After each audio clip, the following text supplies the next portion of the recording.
Hey, ain't nothing wrong with it, you know? You're about to start. Ain't Okay. nothing wrong with it. Yeah.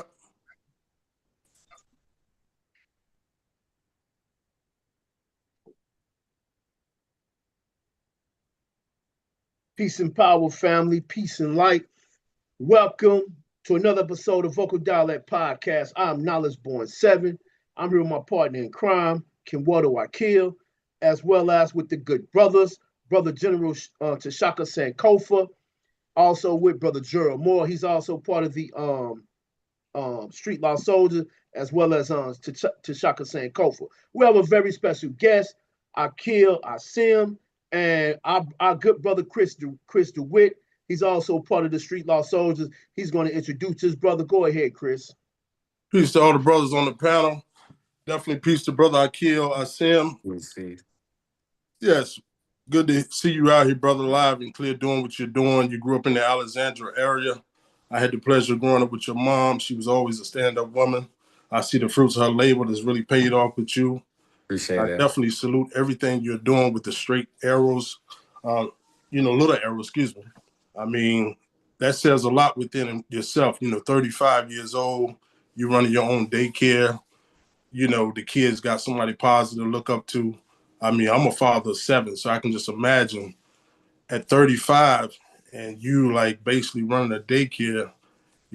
That's not the average 35-year-old these days. You know what I'm saying? When I was coming up, you didn't hear brothers raise up their hands and say, I want to be a daycare owner. They wanted to be a police or a fireman or, a basketball player, something of that nature.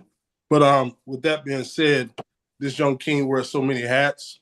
I'll be out of place to try to name all of them. I'll probably be up here all night if I try to do that. So what I'm gonna throw this one question out to you and I'm gonna leave it alone. Yes, sir. What made you turn your mental GPS on and decide to make Little Arrows your destination in the physical? And you can go from there. Peace, everybody. Peace. My first job, I was getting in trouble in school, and my mother told me, she said, "You either gonna work or you gonna go to school." And I wanted to work, so my aunt had 2 daycares, and that was my first job.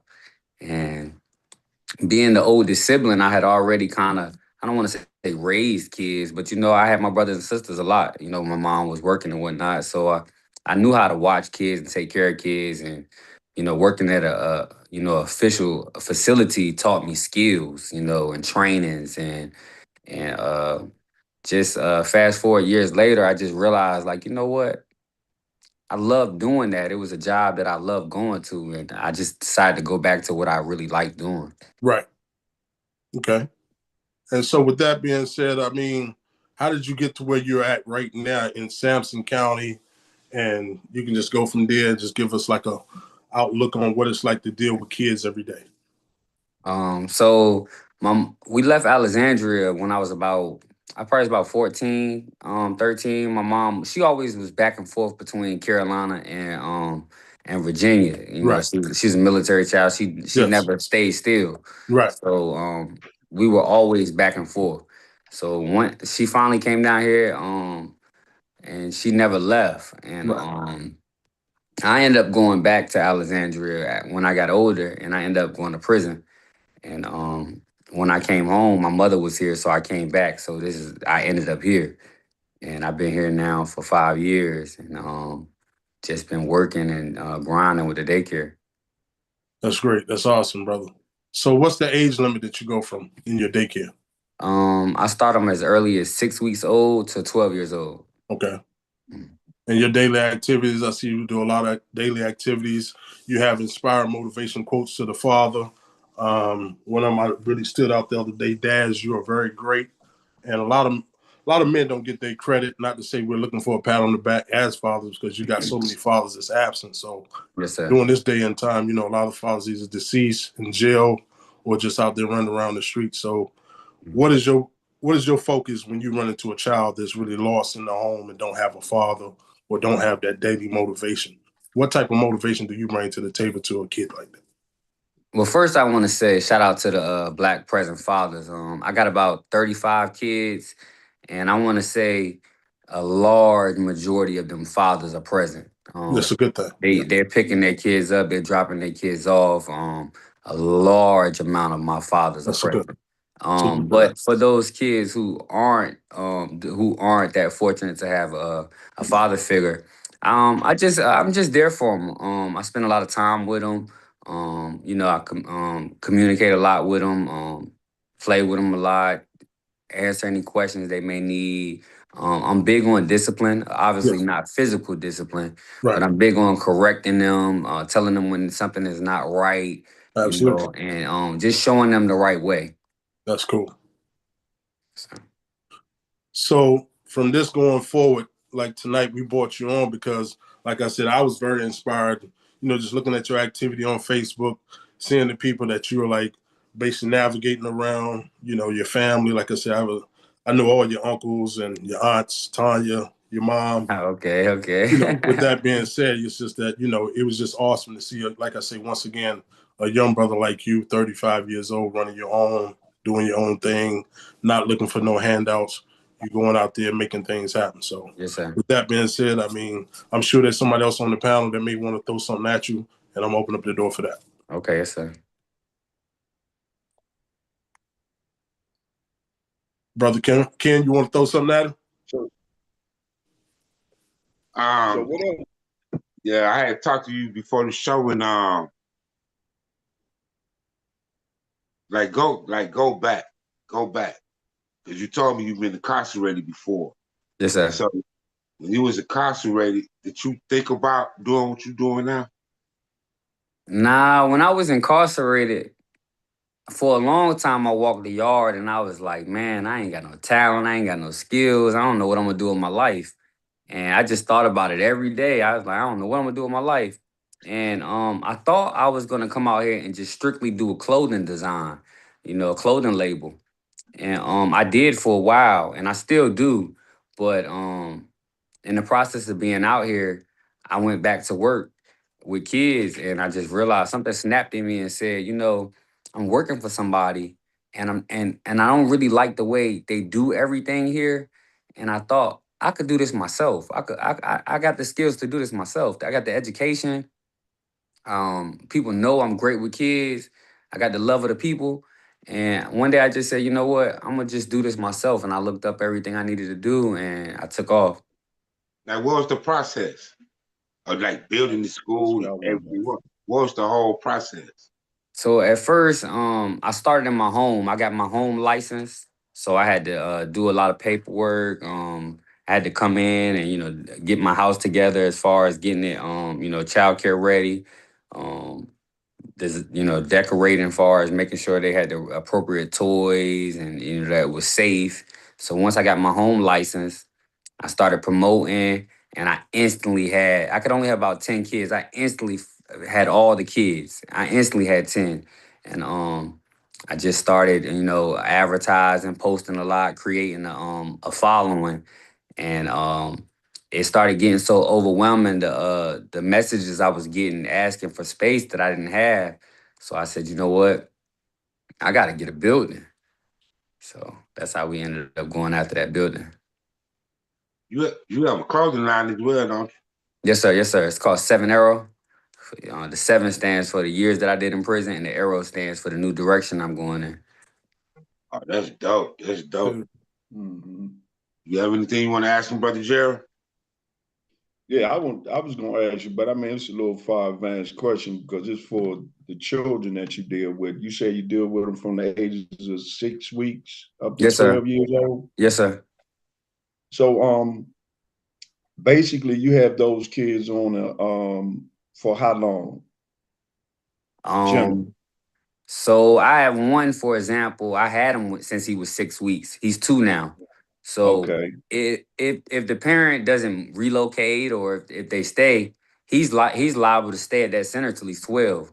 Um, Mm-hmm. So I got some that's 4 right now.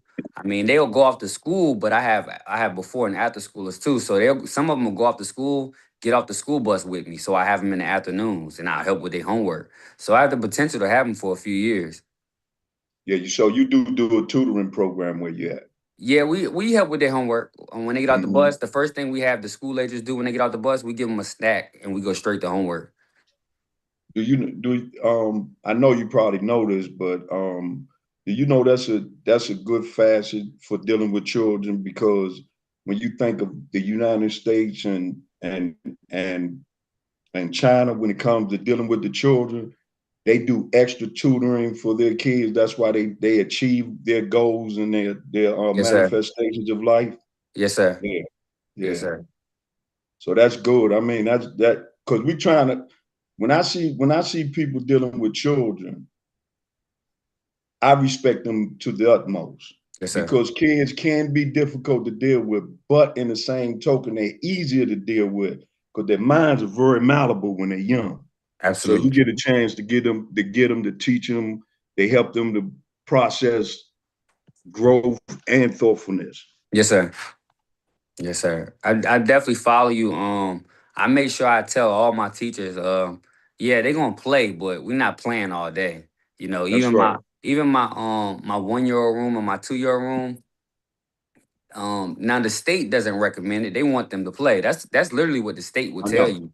They don't. They're They telling you don't. not to sit there and educate them. That's what they're telling us. But me, I tell all my teachers, I want these kids learning. I want 1 year olds and 2 year olds that know their numbers and their colors. My 3 and 4 year olds, we printing out their name and they're learning to trace them. They're learning to identify their names, and I'm big on education. We can play, but we got to get some learning going on. Absolutely. Yes, sir. I would agree with you. So let me ask this.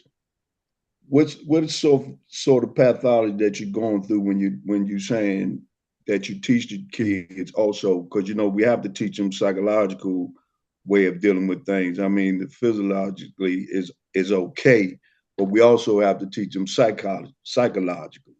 So Mhm. what is your approach on that to giving them that achievement to be able to deduce things, to be able to have an understanding of what isn't and what should be and what shouldn't be. Okay, okay. So, dang, that's a good question right there. That's a good question right there.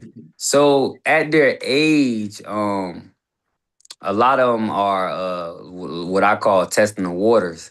They try us a lot in a lot of different ways. Now, I am the only male at my center, but my little brother works in the office helping with paperwork. He's 16, but as far as up close with the kids, I'm the only male. So I find that they test those women a lot, and a lot of times I have to come in that room and assert myself. Sometimes I just look and they get in Mm-hmm. line. Sometimes I have to raise my voice and they get in line. But for the most part, at their age now, I just verbally get on their level. I like to get I get eye level with them. I get down close to their eye level, and I explain to them, I'm not going for that. You can't do Mm-hmm. this. We're not allowing this. I'm big on my reflection chair. You're gonna sit in this chair and you're gonna think about it. You're gonna think about what you did. And I'm big on I'll get them in front of their parents because what they'll do is they'll think that parent comes and now they can they can wiggle away, or that, oh, he not gonna say nothing in front of that parent. So I'll put them in the timeout chair right in front of their parent just to show them, you know this is how it's gonna go all day every day, no matter who's here. So I just try to set the tone, give them a direction and point them in that direction, and when they get off course, I just I grab them and hey, that's not what we doing. This is where we going. So I just try to be real firm and real direct with them and straightforward with them. Okay, good approach.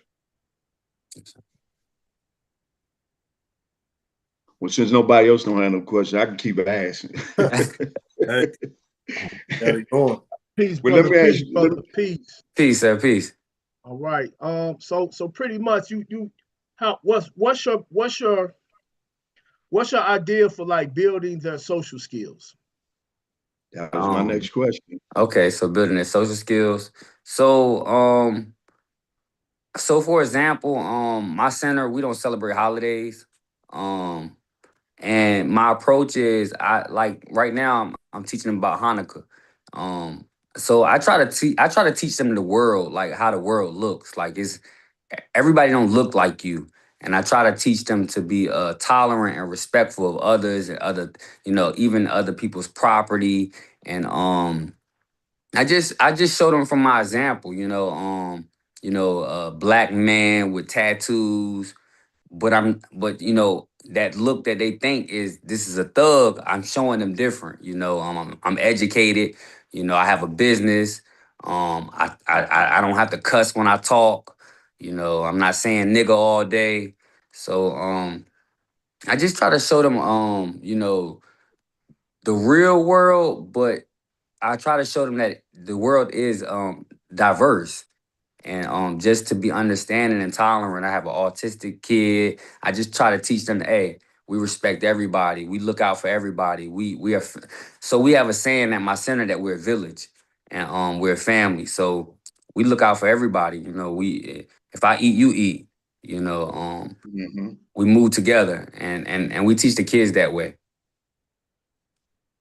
Yeah, that's pretty cool. You know, you have to dealing with, you know, having a child care center. Because my wife has a degree in I think in early childhood education. Yes, sir. So you know, she can be a director of matter of fact, she used to work for Kids and Kids when we first moved here to Georgia. Okay. And you know, she dealt with a lot of kids. I know one thing, you definitely have to have great patience. Yes, sir. You have to have you have to have a listening ear, not a listening ear, you have to have a listening ear as well as look for signs when something is wrong, or you know the Absolutely. kid is like sick that day. You know, the one problem I think she had, you know, in the daycare was them parents are bringing the kids there sick. They know the kid was sick, drop them off, and they off to work. You know, and sometimes have to call them to come back, pick up the kid, stuff like that. Though she did that for a while before she started working for you know, for the government, whatever, man. You know, she had to do like the CPR, first aid. Yeah. You know, they do the drills. You know, when you fire or something happens or something like that. Yes, Um, sir. they had them locked down too, man. You have to buzz that buzz about 5 times, get up in that mud, boy. Then you Yeah, get I got the buzzer on my door too. Yeah, if you man, ain't got a that thing, code, boy. you're not getting in. You ain't getting in, Right. boy. Man. Yeah, yeah, I got a Yeah, code on you my know, door too. but yeah, seems as if, man, you well rounded, man. You and you know, of course, you know what you're talking about. You're a businessman, Yes, sir. and that's your passion or whatever, man. That's good. You know, you did what you had to do, and man, you came on home, and you know, man, you got to the business. That's most important. And then, you know, helping the youth, man. Us as a people, I'm talking about Black people. We have to continue to help our youth. There's so much stuff going on as far as inside family homes. We have to be the ones to be sometimes an anchor, because a youth might not talk to a mother and father, but a youth will talk to he or she'll talk to the daycare That's right. teacher. That's right. You know, and them kids tell everything. That's Mommy right. and daddy was fighting and he drove the car through the garage. You know what I'm saying? They talk about everything. They tell everything. So that's positive too, man. Because also give you opportunity to test your psychological skills, and not just that, your skills where you easily to make the youth more grounded, where they can see through another set of eyes. You know, I think that's real important. I think that's real important as well too. So you having this unique childcare business, how hard was it for you to get your curriculum? Or when you started doing childcare, you already knew in your mind what type of curriculum you wanted to have? Um, because I worked so closely with my aunt, I kind of knew exactly what I wanted to do, how I wanted my center to look. It was just kind of like it just was there already. The hardest thing was for me was funding. Everything just kind of came naturally. It was like I always say, you know, this is God sent. Like he just put it on my mind, and I just went after it. Yeah, that's what's up. That's what's up. That's definitely what's up. But yeah, Mark, you know, I will say this: the big thing about the child care thing is the community and the parents.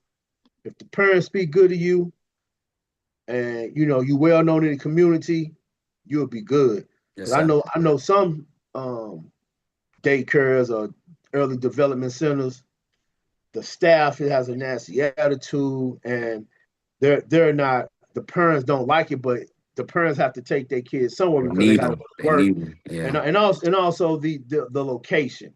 Some parents will travel to drop their kid off if it's a uh, early child education place where they get education, they get they get they snacks and stuff like that. And they get that extra discipline, which makes it easy for the parent at home. Right. And some parents take like what you dish out and be like, remember what teacher such and such said, and they're like, okay, you know what I'm saying? Right. It just go hand in hand like that. Yeah, absolutely true. Yeah, I'm real fortunate enough. We got a great impact in our community.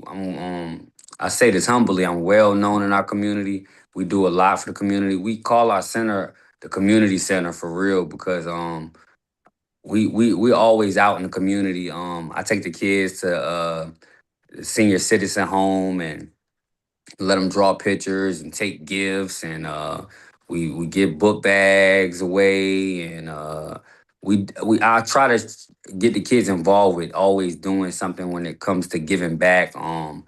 Just last week we raised some money for a single father of six. Prior to that we helped a woman who had six kids get a place. So I always try to use the center to pull people in.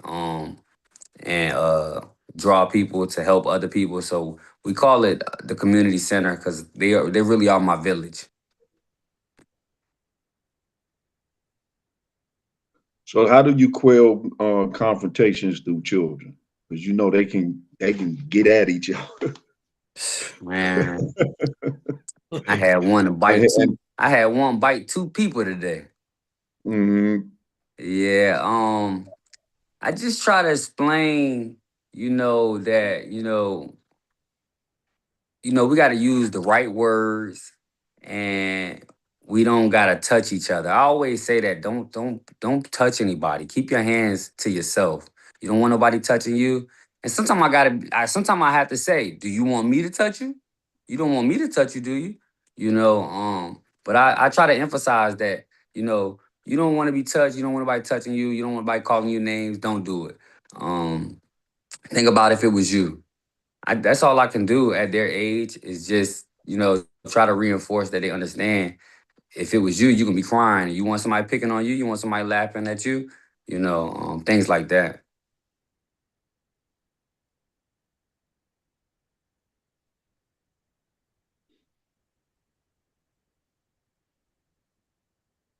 So Nobody else. I keep.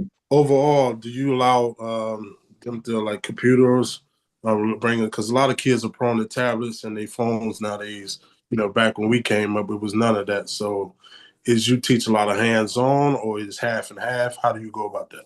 I'm gonna be honest. I do not like tablets and Mom, computers. right, We right, don't do that at my center. right. I'm not opposed to them having a computer if it's like something they need for homework, but we don't have that. We Right. don't That's have a any good of thing. that. Right. We're doing homework and then they're playing. The kids at my center, I'm talking about even the 10-year-olds, they're playing with action figures and Legos. I'm getting back to we The going basic. outside. Yeah. We playing like I Yeah. don't like all that computer. When I No, came home from prison, I seen 2-year-olds working the phones better than me. I don't right. like that. Nah. Nah, use your brain. I can't even remember no numbers because this stuff worked for me so much. That's it. So we got math charts. They learning like they at the wall looking at math charts. We ain't got calculators. We ain't doing none of that. I just printed off some sheets for them this week. They don't even do cursive no more in school. We doing cursive at the daycare. Mhm. That's right. You're learning cursive That's because it. that's what I had to do. That's a lot of things, a lot of stuff like that now is like you say, you know, a lot of kids they don't want to learn this or learn that because they're so subjective. Going home, parents throw the tablet in their hand or throwing the phone in their hand while they should be learning hands on. Like my daughter, she goes to a daycare and they don't allow no tablets. And I was very applauded that when I first took her there because I said, wow, here it is at home she tablet, but you have to take it away, and then she breaks bad. Oh, and then she have little tantrums, but then too, once again, that's a form of discipline. That's But right. everybody don't have that discipline in their own. Some kids don't even have a tablet. That's right. Some kids only have a phone. That's right. So I think a lot of that, like with school and stuff today, like you know how it is growing up in North Carolina, they spend more money on livestock than they do education. Right. You know, Absolutely. I went to James Keenan, graduated from there, and we seen a lot of activities when we was coming up. You know, things was mostly like if you didn't have no intramurals in school or outside church or something like that, you didn't really have too much to look to in the South. That's Versus right. you coming up in Alexandria, you had the bus, you had the train. I was at the rec every day. At the rec every day. We don't have no recs like that. You know what I'm That's saying? right. We had the rec in Warsaw, but they don't teach that. We didn't have no boxing gyms. We Right. didn't have no shelters. So when I tell a lot of people being in the South where I'm from, Warsaw is a 2-stop like town. So therefore, if you're not looking, you'll bypass the whole town, won't even know it. That's right. And then if people don't get together for as family, what little bit of family you do have down there, then you don't really have nothing. Now you're reaching out to other people trying to figure out which way should I turn. That's absolutely true. Growing up in Alexandria, I didn't. The crazy part is being right there at DC, being Yeah, right there in right. Alexandria. Just Yeah. like DC. I didn't run to the streets. I was always doing something. That's it. Like you said, I was at the rec. I was at the mall. I was I was catching the bus. Yeah. The metro. I was always doing something, and we was always busy. It Yeah. wasn't until I came to North Carolina that I was running the streets, I was robbing, gang banging real hard, got into guns real heavy. Um, you would think I did all that in Alexandria. Yeah. And maybe I would have, Right. maybe I would have, but it wasn't until I got down here when it was nothing to do. Mom at work, I'm here, ain't nothing to do. Let's Slow. walk. Let's get to walking and seeing what we can get into. Let's And climb through that window right there in that house. Ain't nobody it's nothing to do. And that's the typical thing. Like, majority of my family was in New York or Detroit. So when they came down, they brought that mentality down to Warsaw. We talking back in the late 80s. You wasn't even thought about then, you know what I'm saying, 90s. So, we would go to New York during the summer or come up here to DC and things of that nature. We like, man, we wish we could be up here. But we in the South, though. They come down South and they be like, oh, y'all got all this land. Y'all can do this, ride 4-wheelers. We can't do that. But it goes to show you the city life versus this, the South life. You know what I'm saying? That's right. So, that's the thing. Like, do you teach your kids how to cook or, hands-on things like that, prepare meals? Do y'all teach that as well? It's so much Mm-hmm. that I want to do that I haven't been able to do yet. Right. I think about the rec a lot. It was a big part of my life, and Lord willing, we have a second location soon, and I want to have more space for my school agers and have like an arcade room and do things like that, culinary arts. Let them make their own spaghetti. I remember Yeah, doing things like that of at the course. rec. I Right. remember them showing us how to cook. Yeah. I want to do things like that, and Yeah. when we get more space, I definitely plan on doing more education, home skills, work skills. Because I'm an entrepreneur, I want to do little programs where I can, what kind of business do you want? Right. Let's do a small fundraiser in the community, for example, and show you how to raise money and buy the supplies you need. And Okay. you want to make shirts? Let me show you how to do this. Because I've done these things, I want to teach these things to them at an early age. Because if somebody would have told me in high school everything I know now about business, I probably would. By 21, I'd have had 5, 6, 7, 8 businesses. I That's mean, it. how easy it is to form an LLC or just be a Yes. sole proprietor. Just how easy it is to to make a shirt and sell it, or Right. to to make some lemonade and go out there and sell it. If I'd have known all these things so long ago, Yeah. man, You learned it, but they just used you in doing it. Yeah. Because when we were selling candy in school, that's what they was doing, making you an entrepreneur, but you absolutely, were working for them. Mhm. absolutely. Wasn't That's even why I thinking say about it. psychologically, that's how they played on us. Yeah, Mhm. absolutely. That's crazy you say that because we were entrepreneurs, but we didn't realize it at all. I never even thought about that until you said it. Yeah. Because they still do it now today. They still bring the candy and still sell it today. And And who's I selling never the even thought to candy? tell that little girl, this is your business. Never thought about it. I just Yeah. bought the chocolate bar. And that's crazy. You just opened my mind to that. That's it. They don't in school what we lacked that they didn't teach us was financing. And if a lot of us learn financing in school, the entrepreneurship would have came a little bit easier.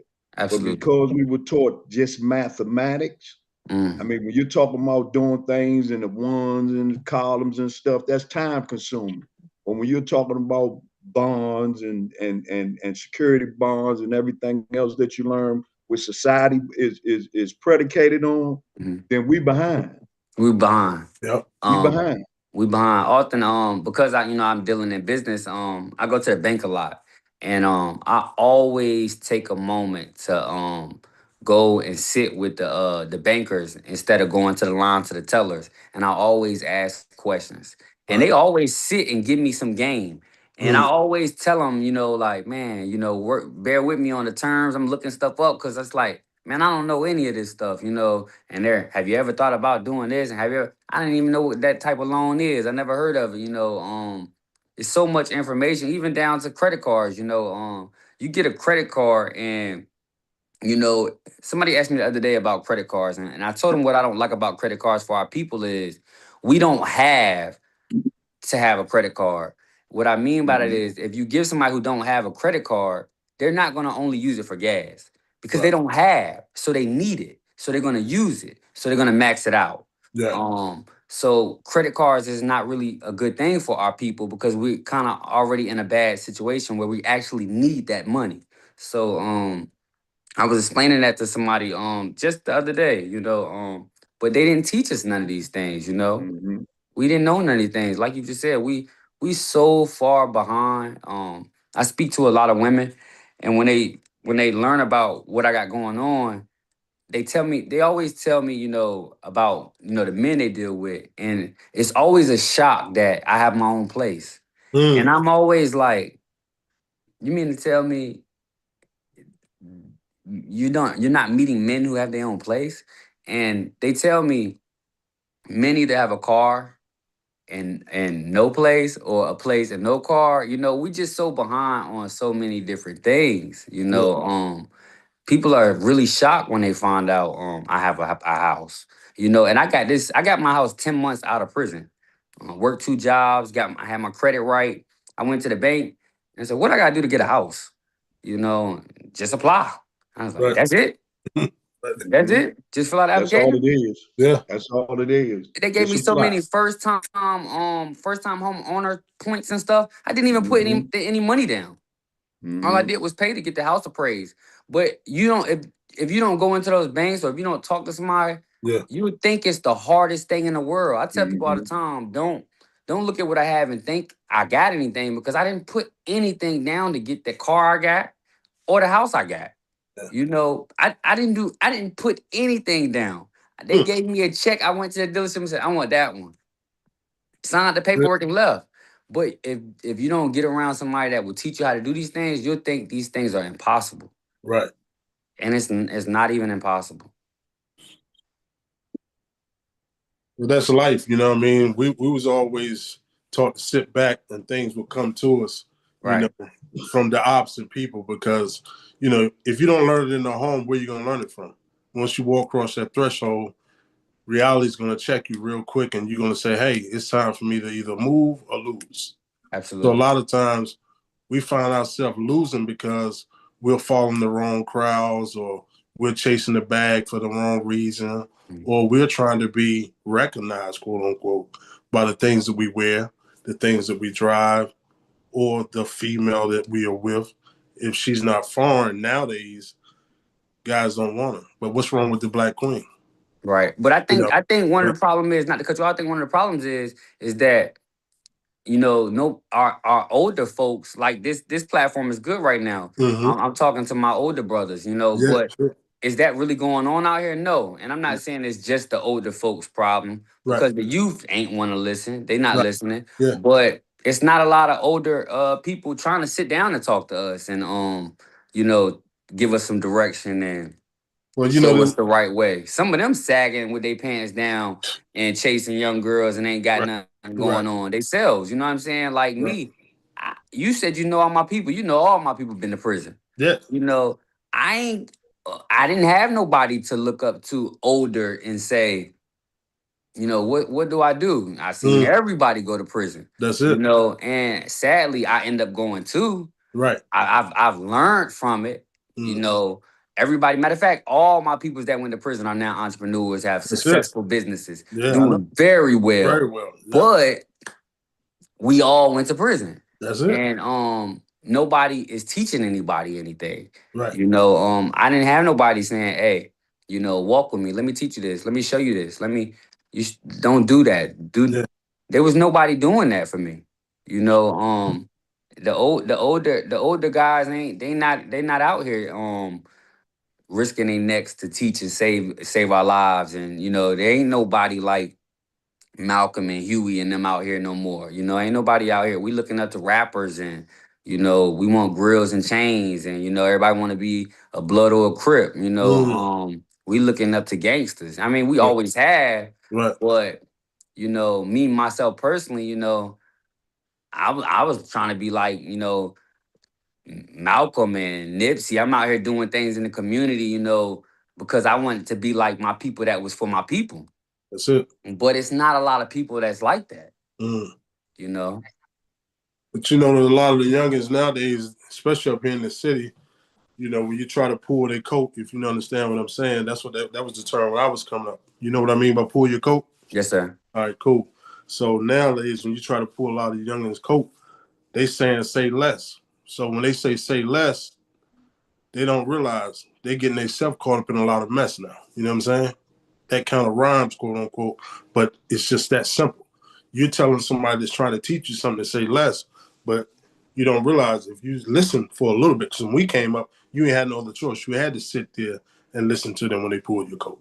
You know what I mean? You had to say yes, sir, no, sir. You know, your mannerism had to be on point.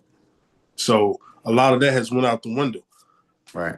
You know, a couple of years ago, I seen a brother and his family in a restaurant, and I seen them actually praying over the food in the restaurant. And I looked at him and I was like, wow, I haven't seen that in a long time. I didn't think that really exists no more, especially being up here in the city. Right. You know, and that really showed me right there that man right there, he really has his family in order, or he's basically taking out some time with his kids, because most kids now, they go up in their room and eat. That wasn't allowed when I came up. That's true. So if you wasn't at the table, you didn't get nothing to eat. That's true. So how do you teach the kids? Like, do you allow them to bring their own lunch to school, or you provide lunch? I mean, what do you do as far as that? So, that's crazy you just said that. One of my teachers was late this morning, so I had to step in the room to cover for her. Right. And it was breakfast time. And the kids were getting ready to eat, and something just clicked in me and said, "Hey, y'all need to pray over that food." And it was real simple. I just said, God is Yeah, of good, God course. is great. Let Yeah. us thank him for this food. Yeah. Amen. Yeah. And I thought to myself today, I said, you know what, we're gonna start doing that every day. You know, and if anybody have an issue, hey, I ain't telling them what God they talking to. I just said, thank God for your food. It can be whatever God you feel like it, but we need to be thanking him. That's So I'm glad you said that, because I am going to start implementing that. These kids learn to pray over their food. And if they get older and decide they don't want to do it no more, that's what they can do. But while they under my roof, they gonna pray over their food. But we do feed our kids. We feed real good at my center. That's one of the things our parents love. My grandmother's the cook. Right. She ain't just putting something in the microwave. She chopping up onions. She cutting stuff up. She putting seasoning in it, and they getting big portions. And if it's enough left and they want more, they getting seconds. We take pride in feeding them, because I always was taught when I was growing up in childcare with my aunt, this might be the only time they eat good. Right. Saying this might be the only time they get love or get some attention, or somebody gonna sit down and help them with their homework. So I always try to make sure we give them everything we can while they're with us. Right. Yeah. So everybody that's tuned in, if you want to call and ask the brother a question, call the brother T Shocker at 202. No, use the other number, the 417-8604. Say it again. Use the 202-417-8604. All right.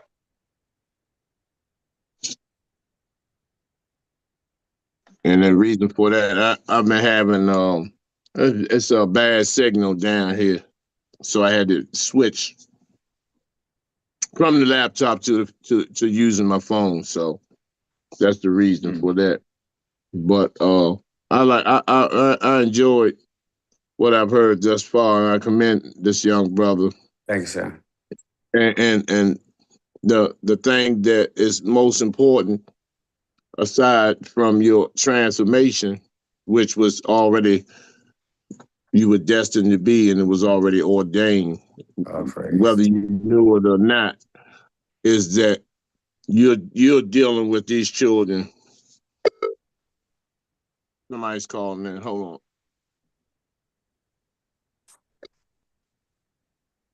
Yes. Yes. Peace to the family. Is this the Vocal Dialect podcast? Yes, ma'am. Yes. Peace, Brother Chaka. I just picked up your voice. It's a little choppy. I just called to commend the show and commend the young brother for his efforts in the community.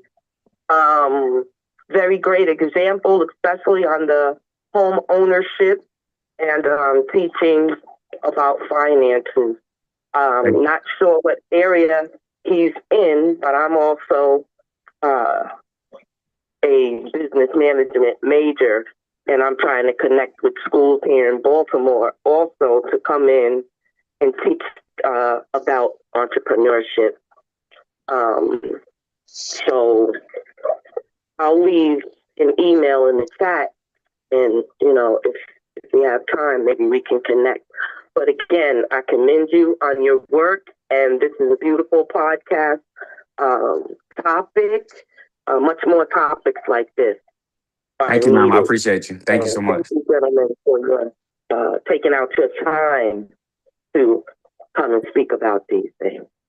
Yes, ma'am. Thank you, Thank you. Queen. Thank you. Peace, sister. Oh, yeah. Peace. Peace. Thank you. Peace. And goddesses. Peace. Okay. So,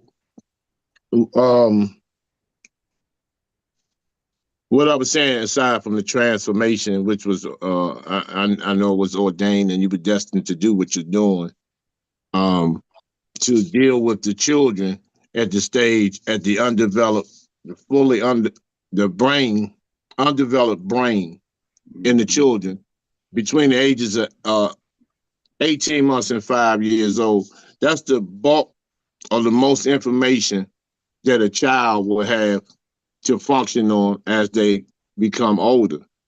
By me working in when youth rehabilitation, sometimes we reach them at a point where the ignorance and the thuggism and the anger, from broken homes, absentee parents, poverty, substance abuse has already been so engulfed in them and embedded in them. It makes it twice as hard to try to, remedy those ills. So by you taking a stance and dealing with them at this age and stage in their journey, will have a lasting impact on them. Because what they're taking in now, what they're ingesting in now, is going to sustain them. So they'll have a different perspective on life. They'll be looking through life in a different lens opposed to most of these public schools, which go by a curriculum of really mental destruction and oppression and assimilation. So, sir. And the food and the nutritional part of the aspect is important too, because just like in a lot of other daycare centers, as well as the public school systems, those are processed meals. Those are processed meals because the same companies and institutions that provide the school meals and the school lunches, they also provide those same lunches in the penitentiary. Absolutely. So, and ingesting that nutritional savagery creates, external or negative behavior. So when you say your grandmother is cooking that food, that's generations of love that she's and energy that she's putting in that food, to generate a healthy spirit. Yes, sir. So it's really not as difficult to really control that environment because of what the surroundings are. Right. They know when they get there, they're protected. They're going to be shown love. They're going to be treated fair, as well as being corrected. Yes, sir. And yeah, man, that's a wonderful thing. And you mentioned Alexandria. And I hear a lot of people talk about Alexandria like it's another world, but a lot of people don't know that Alexandria, Virginia, was Washington, D.C. until I believe the late 17 or 1800s. Yes, sir. When they separated. Yes, sir. Because Alexandria, Virginia is Washington, D.C. Yes, sir. So, once again, I commend you on that, man. And, as well as your family, Brother Chris has been an inspiration to us as well. Example of fatherhood and how we, as men, how we're in the community and also how we personally deal with our own challenges. A lot of things may look good on the surface, but, we may do so much for the world, but it's the world within us that we sometimes we struggle with and wrestle with some of the things and ills that plague us as well. So, Yes, sir. Just continue to engulf your own energy into what you're doing, engulf your own energy. You are a leader. Yes, You sir. are a leader. And that's an example. Many people are probably watching you and want to emulate you. So you have to let that marinate until their pride, they become and remove that pride away from their being. And then they'll start coming to you. They'll start coming. And then, you don't know how contagious this blessing can be. It may spread, nationwide. Wow. People are calling it now, trying to, find a way to, get it started within themselves because they see the example, especially if somebody young, Yes, sir. and hopefully you'll be able to, go around the country on a lecture circuit and tell people how to operate, daycare centers and catch our babies at these early development stages to prevent them from crashing out. The term crashing out. Yes, sir. Because That's fire. when I they're like that. 15 and 16, by the time they're 15 and 16, they've gone through sexual abuse, abandonment issues. They've seen their parents struggle. They've seen their parents go to prison, in and out of prison, drug treatment programs. They're barely making it. SNAP is the god of the house. Section 8 is the Lord and Savior. And that type of mindset, creates because poverty is a mindset. It's not a condition, so to speak. And when they're conditioned to accept poverty as becoming normal, it makes it extremely difficult. And then us as a community, sometimes we can fall into the traps of the globalists, and then we begin to shun our youth too. Yes, sir. Instead of extending our hands, because the way they perpetuate our babies, that they're demons and monsters. Of course, there's some that need to be dealt with. Some need to be removed from the community. Yes, sir. I don't even try to think that everybody can be saved. That's Right. my opinion. Me too. So there has to be sacrifices made, but what you're doing is taking these babies, and you're showing them, you're providing love. Because you don't know what they go through at home. They may dress well, and all of that. You don't know what they're going on, but they know that they can depend when that buzzer pops and they go in that building. They know they're protected. They're going to be loved. They're going to be fed, and they're going to learn something. Yes, sir. Because how many of our children that are in middle school can write cursive, and they're writing cursive at 2 or 3 years old? Those you don't know. They're future teachers. Right. Yes, sir. So continue to do what you're doing, man. I just wanted to sit back and listen. Yes, sir. I Because I appreciate enjoy that. those type of stories, man. I enjoy these type of journeys, man, and hearing our young brothers that have been stereotyped and projected for failure for so long. You get kind of sick and tired of hearing that. So this is like a breath of fresh air, somebody that's emerging with unlimited potentials, man. So continue to embark on that journey, man, saving our babies. Thank you, sir. I really appreciate that. I want to when I was off, it said we had low connectivity. I think it's coming back up now, but tonight I think the internet messing up. But we're gonna keep rolling. Yeah, that's what I was saying, man. I had to switch. Come off the laptop because it said I had low Connectivity. bandwidth. Yep. Yeah, that's crazy. Mm. I got a router plugged up on here to boost the I got it because it did it last time we was on air to boost the connectivity. I might have to just start wiring right into the box and do it, but it's cool. Go ahead, Ken. Well, I don't understand. I'm just listening, bro.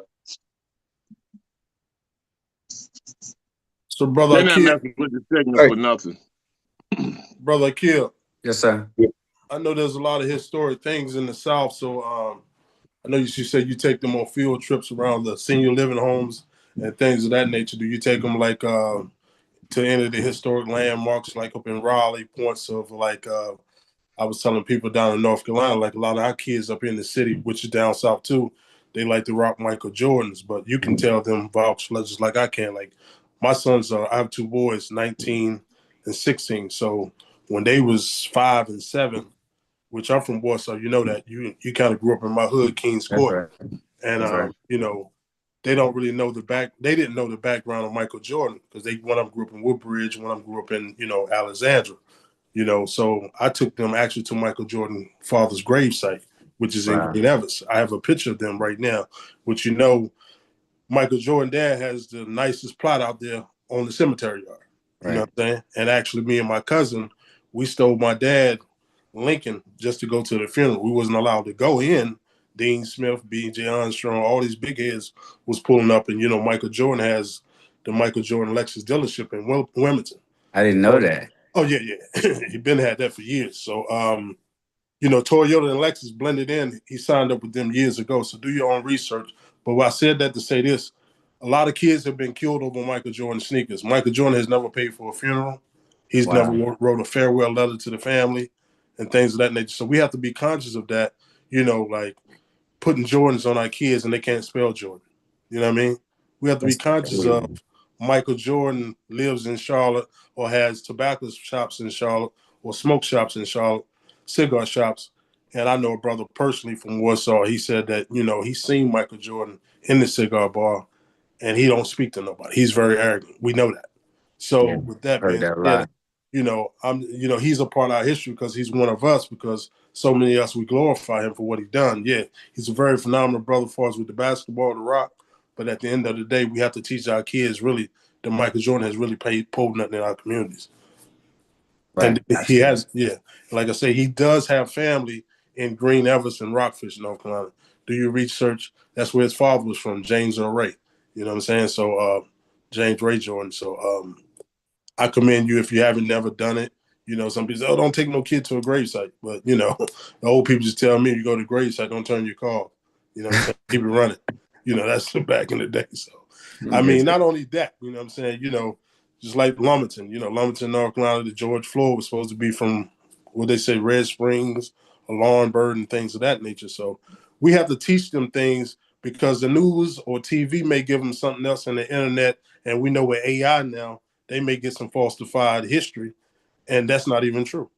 Yes, sir. So, I just commend you, like, if you're not telling you what to do, but, give them kids some real raw image of really what our history looks like. You know what I'm saying? Yes, sir. Yes, And sir. stop Definitely. the watered down version. You know what I mean? Yes, sir. I definitely will. I like that a lot. Yeah. I like that. Yes, And sir. then you got brothers like Knowledge and, Ken Watto, actually Shaka, and Brother Gerald, he's a true Washingtonian, straight out of Southwest. Shaka. If you ever hear in the DMV, Ken Watto and Knowledge, they from Chi-Town, they down at ATL. Reach out, brother. You always welcome here. I got my own home over in Suitland. I'm probably like a mile or two from Andrews Air Force Base. And, if I come down south, like I told you, I'm going to come through and bring my kids through because I want to get them, especially my youngest daughter. She just turned 2 on Okay. Sunday. So I want to get her a little touch and feel like what the South daycare is like. You know what I'm saying? Okay. Yeah. From my Yeah. little For home. sure. You know what I'm saying? Get a little touch and feel of different eras because, where I take her to now, she goes to daycare up in Clinton. And there was a sister, she fell sick a while back ago. And she said, hey, before she looked, she had 15 kids. So, she started doing it at her home. So, it's things of that nature. We have to bring our own lunch. But like I say, give the people in the chat, man, your information. I'm sure there's a lot of people listening in. They probably want to lock in with you, or who knows. I give away coats, sneakers, and stuff that, stuff that I'm not even utilizing Yes, yet. sir. So therefore I can put a bundle together. I ain't got no Gucci and I ain't got no Versace, but hey, I got plenty of Nike, Yes, sir. Polo. So, there's a lot of things I give back a lot too. I cook a lot. When you see my Facebook, that's something my mother enrolled in me when I was young, when I was 8 years old. She said, Chris, I'm not going to always be around, so get your butt in this kitchen and learn to do something. Yes, So sir. a lot of times you see me on Facebook, I may have a big bird up there, chicken I done did this, or seafood gumbo. That's just something that I like to do, and I got to feed my family other than take them out to the restaurant every day because that becomes costly. And Yes, sir. we still got to live at the end of the day. So like I say, in the chat, leave it open before we close out. Give the people your information, and we're going to be in tune with you. Like I say, I told the brothers, they said, what did he do? I said, well, I can't sit here and write it all down and give it to you all. I'm going to let him speak for himself. And I think you did a very good job, and I Thank you, commend you, sir. man. I Keep doing what appreciate you're it. doing, brother. Thank you. And all gas, no brakes, brother. Yes, he dropped his information in the Zoom. Are you guys giving your final remarks before we end the show? I'll give mine. Yeah, brother. Akil Asim, did I pronounce it correctly? Yes, sir. Okay, thank you. I want to commend you, brother. I mean, that's inspiring, and for others, as Shaka was telling, to hear your story, from your pitfall to your rise. Wow. Because as you rose, you learn from what you was already destined to do, as he said that too, because you was destined to do that. A lot of times we try to avert from what we have, the talent or the uniqueness or the skill that we have, and we go the other way. But we come to find out later, we right back where we started from. Yes, sir. So and with teaching the kids, the young kids, brother, keep doing what you're doing, because we need the kids to learn cursive writing. We need them to learn social skills. We need them to learn the things that's going to help them to achieve in life. And the best thing is unification. When you're Yes, sir. teaching them social skills, how to associate with one another, then that helps them a lot. That keeps us from having to tell them later what they should do or shouldn't do, because Yes, you're sir. going to be in our spot eventually. Yes, sir. So then it's your job now to teach them, which it was our job to teach you all. Yes, sir. So now keep doing what you're doing, brother. And I commend you.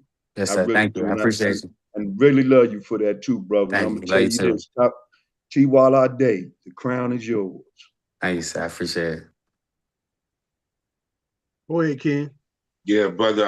Like I said before we even started the show, man, you was the first on Zoom. They portray in the media young brothers, in the negative light all the time. They don't show brothers like you, and there's a lot of brothers and sisters like you doing things in the community, man. So we appreciate that. You always got a home here. Anytime you want to come on and talk about anything, you know how to hit us up, brother, and that's for real. And also, I would like to say, for those out there in the audience, subscribe to the station, because this is what we're about. We give out information like this. I would appreciate our brother Christopher DeWitt. Chris DeWitt. Salute. The Salute. brother, you know what I mean? Chris was holding it down today, man. Oh Yeah, yeah, appreciate you, right. brother. I gotta do it for the yes, South. sir. This don't stand for Washington. It stands for Warsaw. That Come right. on, Warsaw. Wartown. Yeah. Yeah, I'm a Don't little get bit it under the twisted. weather, y'all. Yeah, a little bit under the weather. But anyway, subscribe to the Vocal Dialect YouTube channel. Like I said before, we almost at 500. They trying to hold us back. They're keeping us stuck. Well, we're at 488. Yeah. We got 2 subscribers since the last show, and we've been getting more than that. Yeah. But you know how they go. We gonna keep it rocking and rolling. And also, you can check us out on Facebook, Vocal Dialect, Instagram, Vocal Dialect, as well as TikTok. And also, y'all can check out the General T. Shockley Sankofa in the evening times, 7:30, 8:30 Eastern time. You probably coming on tomorrow night. That's the General T. Shockley Sankofa. So go follow him. Check him out, y'all. That's all I got. Right, family. Peace and power, peace and light. We thank everybody for tuning in. We thank everybody who dropped a comment in the comment section. Yeah, y'all show this young man some love. Hey, we see y'all again. Vocal Dialect Podcast. Peace. Peace, bro. Peace, Peace, Akil. No doubt. Peace. Appreciate y'all. No doubt. Appreciate sir. you too, brother.